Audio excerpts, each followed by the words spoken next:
So welcome back, guys, to the Scaling Brokerage podcast. I appreciate everyone coming out and checking us out today again. Jennie has been kind enough to bless us with some of her time. She'll tell us a little bit about herself, her experience in real estate, how she's been in real estate since fresh out of high school. So I'm sure she has a lot to tell us about, a lot to offer. So I'll kick it right off to you, Jennie. Let you tell the people a little bit about yourself. Well, I started real estate when I was a senior in college. And college. Oh, sorry, not high school. College, not high school. Incorrect notes. No, I got a degree. I think that's kind of important.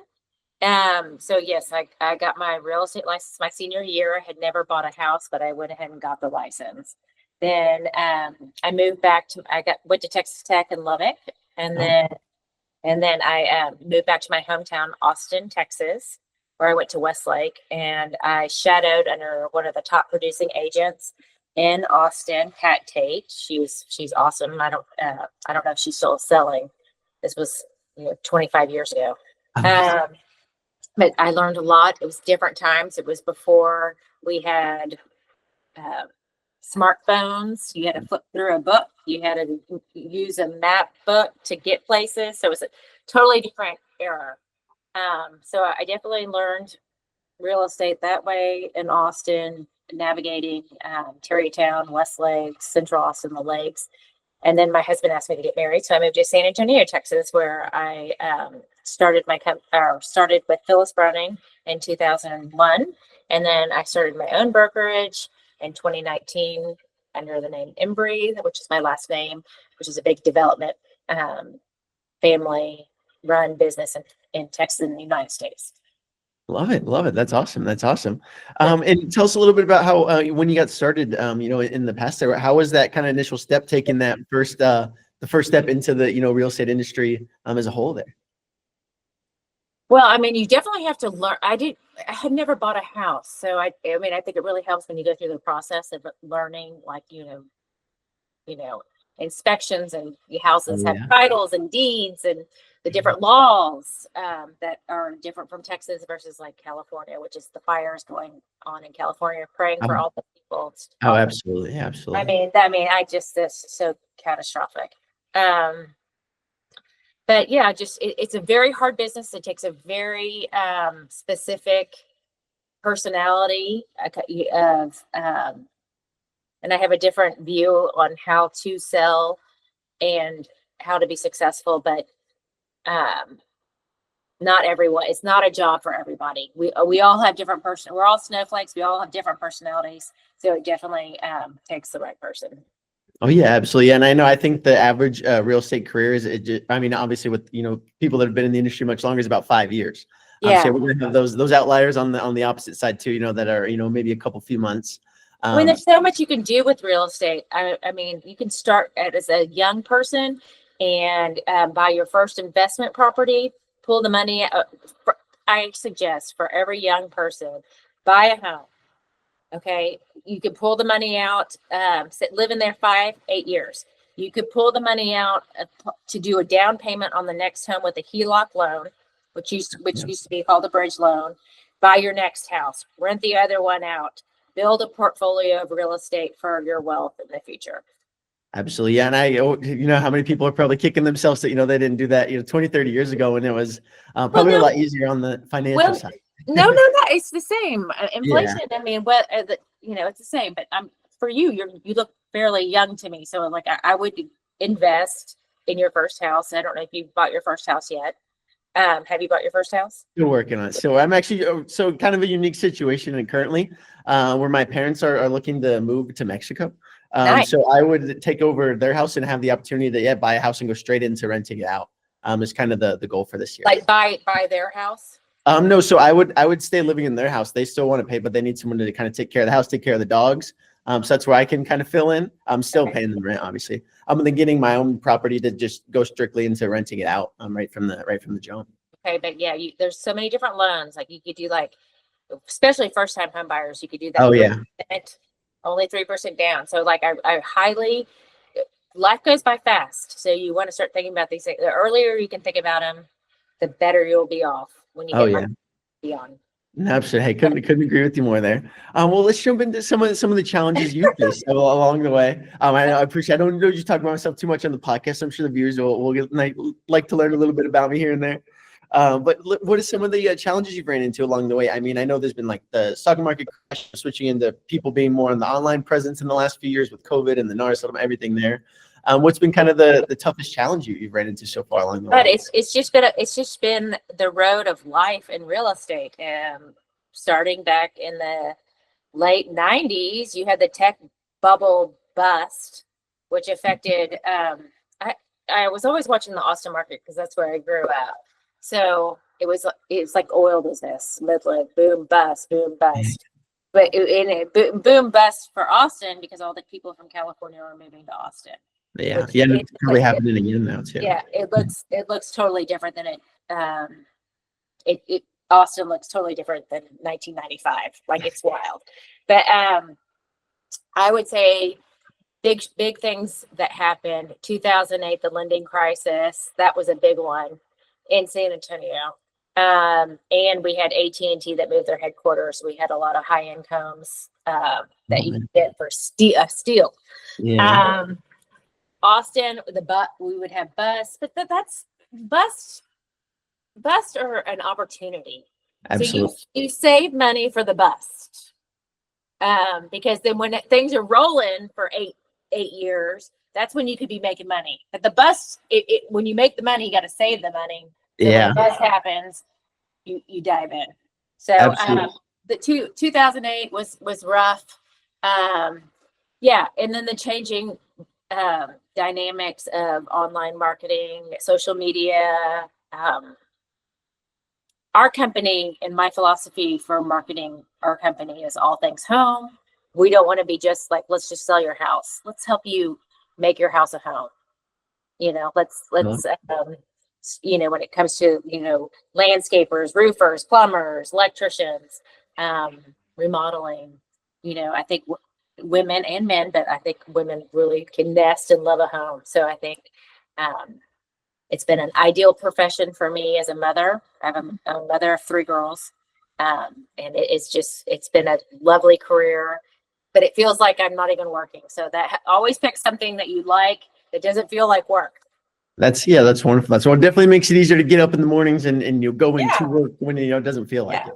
Because even as an independent contractor, no matter what brokerage you're with, you're working for yourself. So make sure you enjoy it. If I have any advice for anyone out there, make sure you're enjoying what you're doing. Absolutely. Life's too short. Absolutely. Yeah. And having that, having that right role model at the, at the top, whether they're helping us, be more a better, well, and be careful of that. You don't want a better person. You don't want to skate. You don't want to be a skate. You don't be anybody getting their license in real estate. They're making money off of you. So just be cautious of that. You've got the right person that has the right, that wants the right for what is not looking to you as a paycheck, that is really trying to mentor and wants you to be the best person. That's what I would say. Anyway. Absolutely. And I know in our office here over in Phoenix, one of our founder, Alan, he's mentioned that a lot of times those experienced agents come in and it almost feels like they're interviewing him instead of, him interviewing them, because they've been through it so many times. They know what they want, they know what they need to make their lives better, to make their, business lives better. So that is one common theme. We can kind of, as we grow in the real estate industry, we can kind of feel like, we start to interview with the brokers because they, they're the ones really kind of on the hot seat in most and not one shoe fits all. Like absolutely. Like a small brokerage. I'm a boutique brokerage in Allen Heights, San Antonio, Texas, small little community. But I want to be small. I don't want to be an agent like mass production, because I want to have the quality relationships. So, and I market differently. I don't like the sex sells marketing, like look at this pretty house, like just what I'm talking about. Just it's tacky. Anyway, so anyway, there's all different brokerages. There's big ones that can help you. I would be careful of the big brokerages that say there's a desk fee because you're paying for that and you're just helping them float their bills every month. That's not cool. So anyway, that's my 2 cents. Absolutely. And you want to be able to have that training, everything that we need, especially if we're a newer agent, getting set in that, they might not be able to offer us with, But on the flip side, I'm picky on who I will let in. Like, I don't let just anybody come in. Oh, hey, I don't because you got to keep the culture. You have to keep everything, gotta keep everything good running smooth. vibes. Good vibes. I can't have someone coming in with a bad vibe. Yeah, yeah, and then might make the other 12 or 13 people feel like they don't want to come into work today because they have to go with the 14th guy. They're So like, I'm going to see that 13th person. I got to run. I understand. Well, nice. And I know you said kind of you do a little different style on marketing yourself, lead gen. How do you do so? Lead gen. Okay. I use Active Pipe, Moxie. It's same thing Goop or Sotheby's uses. Okay. So we all have our client database of who we've known for the last 25 years. So much of this business is who you know and like who you have made those contacts with. So anybody, on anybody on my list, I would say hi at the grocery store now. Yeah. Right. I don't mass market. I Yeah. do mass marketing in Alma Heights for, a Christmas card, or we have Fiesta, which is kind of like Mardi Gras, and Oh yeah. kind of cool. I mean, I didn't know this, but it's a like 10-day of a fiesta, and we have river parades and night Oh, yeah. parades and like big parties. And I do a whole calendar of events where I'll send that out for updating people. That's the only kind of farming that I do, but staying in front of your main sphere is the most important. Absolutely. Absolutely. And staying in touch with your like friends, like if someone's sick, bringing them cookies, or if remembering when they bought their house, or just staying in touch with those past clients has been very beneficial for me. I've gotten lots of referrals, and it's really helped my business. Absolutely. Yeah. Yeah. Keeping those bridges up, you never know who else is going to kind of come across the bridge that, we built with somebody else. But always be kind, like do Absolutely. it for the right reasons, and it will come back to you. Absolutely. Yeah. And I can speak from, seeing it in the office here. Yeah. Having those people feel like they have, been taken care of. We've taken that extra level to really, make sure we're putting them in the right home. We're getting them the best deal they can. When they hear their friend talking about, hey, I'm looking to get in a house, I'm looking to try to rent something. Here's you're going to be the first a person good thing to do is recommend. anytime you get a referral from somebody, like I had a friend that sent me this girl. Oh, you've got to use Jennie. I gave her a $200 gift card to Ruth Chris to, so God, that's good. So like money talks. So like Absolutely. somebody gives you a referral and you make $15,000, and you give somebody who gave you that referral some kind of kickback. Absolutely. Yeah. And then I'm sure the next time they might just hear someone walking down the street talking about buying a house, and they're like, hey, I know Jennie. If you just give her a call, I'm gonna go get a free dinner again. So that is awesome. That's a great way to separate yourself, apart from others in the market as well. So that is awesome. Oh, and yeah, being moms, I think I'm not prejudiced. I do have men. I don't have men, but we only are women in our office. But we're all mothers, and we're really involved in schools and all the PTO and like all the fundraising. So that really helps too, because families move. Absolutely. Yeah, absolutely. Some have to, right? They start growing too big, need a new home. That's awesome. And then that has to create a good sense of camaraderie for you guys. You guys all have, kind of similar, things going on in your life. So I'm sure with the family and kids. Oh, we have mixed friends. We're all like, my group is like, we have kids the same age, and we're all in it together. And we work as a team. We help with staging. It takes a village, and we kind of work as a village in my brokerage. That's awesome. Hey, that's wonderful. I love to hear that. Sometimes it's, you join and it's, go figure it out on your own. We're not going to provide too much. We're going to be here if you have any questions, maybe while you're trying to facilitate a deal. But having that, that sense of camaraderie, that team, that makes it, a lot easier to come into work every day. That's why I don't let anyone just in. I gotcha. Well, to touch on that, do you do anything to attract agents to you? I mean, even just the specific type of agent, anything like that? Yeah, I have to really know them, and they would have to go through an interview process, because I do give out business, which not many brokerages do. Yeah, absolutely. Well, that's awesome. That's definitely something that could be huge for, those agents that are maybe a little slower on, just getting started, getting their profiles ramped up, or getting their, you have to really know, this is a hard business. Yeah. Real estate is tough, and you have to have the right personality, and you have to have the right work ethic, because no one's going to be getting you up in the morning saying, okay, what are your 10 things you're going to do? I recommend the book, Atomic Habits. Have you read Oh that? yeah, absolutely. No, I haven't read it myself, but it's been mentioned many times on the podcast now. So I know I Okay. know it's a good book. Okay, right. Oh, that's funny. Okay, well, just, get up, do things, be productive. That one thing a day, just get up and do it. Make things Absolutely. happen. Okay, that was my 2 cents. I love it. I I love feel it. like I've been being a mother on a podcast. No, I know Let you're me tell doing. you how to be successful in life. No, you're doing great, and that's what a lot of our viewers, especially all around, are newer agents, newer brokerage owners.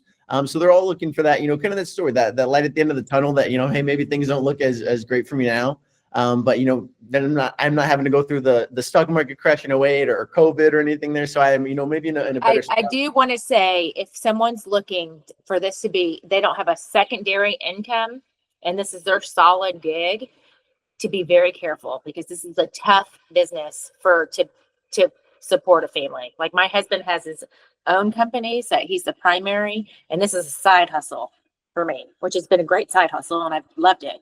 But if I were just solely doing this on my own, raising 3 kids, this is a tough gig.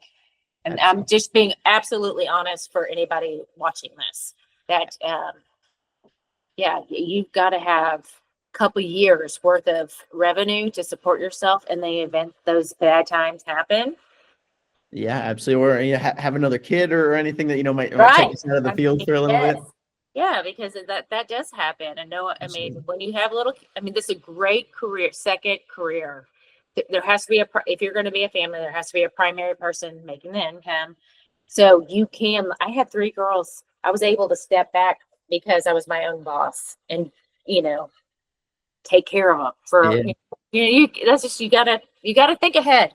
Yeah, and this is one of the great opportunities that being in real estate provides. That not every industry does. I know a lot of guys take like October to December off because they've produced enough in the first 10 months of the year. They can go vacation and travel the world. They should be using active pipe and staying in front of people, because there's always business coming.